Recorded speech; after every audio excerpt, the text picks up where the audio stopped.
الٹی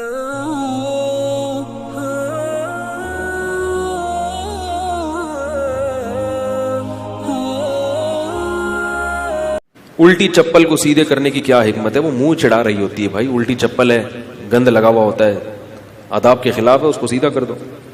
مصافحہ ایک ہاتھ سے کرنا سنت ہے یا دونوں ہاتھوں سے؟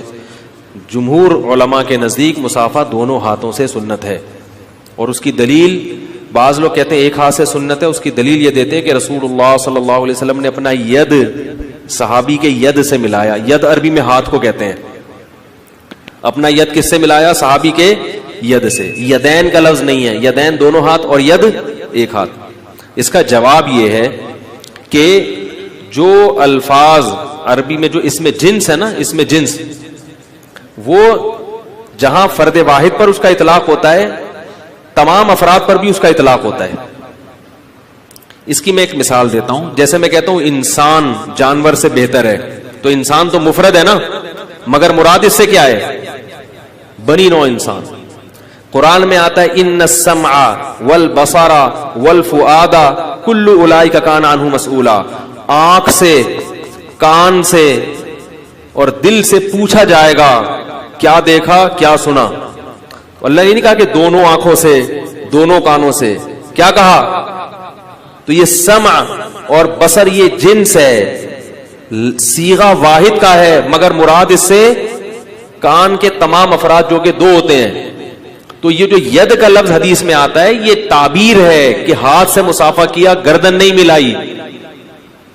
سمجھ میں آ رہی ہے بات؟ بلکہ ہاتھ سے ہاتھ ملایا. اس سے مراد یہ اس پر سری نہیں ہے کہ ایک ہی ہاتھ ملایا ہو. یہ جیسے ایک ہاتھ کو شامل ہے, یہ دونوں ہاتھوں کو بھی شامل ہے.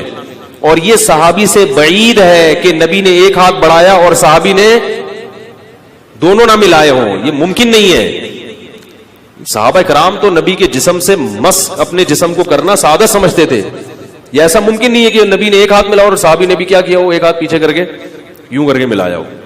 یقیناً دونوں ہاتھ ملائے.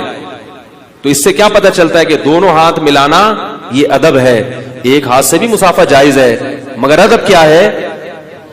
اور امت کا تعامل صدیوں سے یہی چلا آ رہا ہے, صلحاء علماء کا, فقہاء کا, کہ سب دو ہاتھ سے مصافحے کو سنت اور افضل سمجھتے رہے ہیں. اور یہ جو حدیث ہے اس کا یہ جواب ہے. یہ ایک ہاتھ سے مصافحے پر صریح بولو بھائی نہیں ہے.